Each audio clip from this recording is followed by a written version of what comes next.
JC Penney reported their earnings, and it was a horrible quarter. They have a new ad campaign called Dear America. Jim, I think it should have been Dear America, please come to our store and buy our stuff. Well, America's not going to come to their stores. They got to change their name. I mean, literally, I feel to some degree they've done a lot. The name's just too tainted? I think it is. I think that this is GM during the days when GM recognized, wow, Toyota, Honda really come in here. But if we change too much, we will lose our core customers. So, like, they're trying not to lose their core customer, but they are, JC Penney.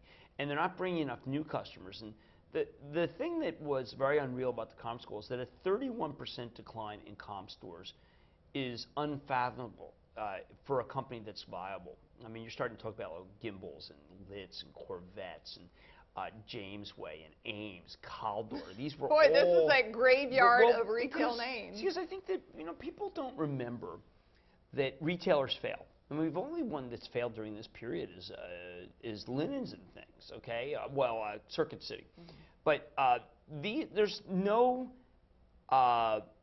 is it written that you have a right to live in retail. Woolworths disappeared. W.T. Grant's disappeared.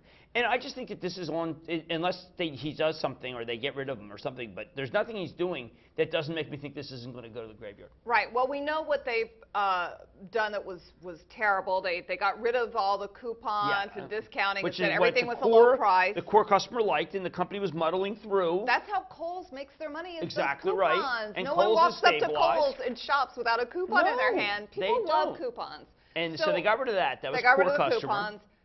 Every ad campaign was different, like vastly different. So you never got a good idea of what their new feel right and now they got a new one. They've got this Dear America. Right, and I think that you hit upon the right thing, which is just terrible execution.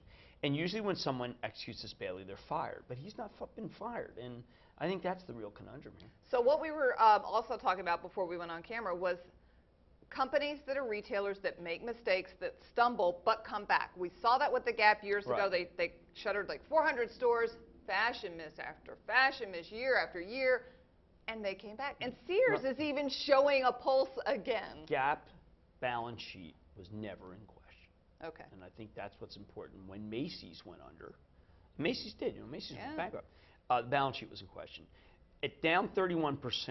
In comm store sales, your balance sheet will be in question. Now, they've got 5 months before they have to get all their Christmas orders in. No one's going to lend this company credit if they don't turn this around in the next 4 or 5 months. No one. I mean, they'd be foolish to lend them credit is the way I look at it. So, are there too many players in this discount market at this point? Okay. We just don't need all these companies. Now, they did have $20 billion in revenues. You say, well, under Mike Goldman, they were doing okay. The previous CEO, who was discredited immediately by Johnson. Johnson's bordering on delusional here. Okay, delusional. Listen, if Target could do it, JC Penney could do it, and they didn't. It's just not happening. I mean, right, that home store sales, awful. I mean, the web, awful. Everyone's hitting it out of the park. So okay, so we're clearly haters of JC Penney. Yes.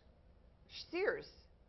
Sears seems to have stabilized. I think Lou D'Ambrosio, who was the CEO, recently retired, put them on a course of stability. They remind me of JC Penney before Johnson came in, which is, stabilized housing business. Their housing business. So we'll keep an eye on Sears because rising tide. It's rising tide. They sell a lot of appliances. They're not as bad as they used to be. All right, so game over for JC Penney, but when it comes to Sears, might see a pulse there, so keep that one on your radar.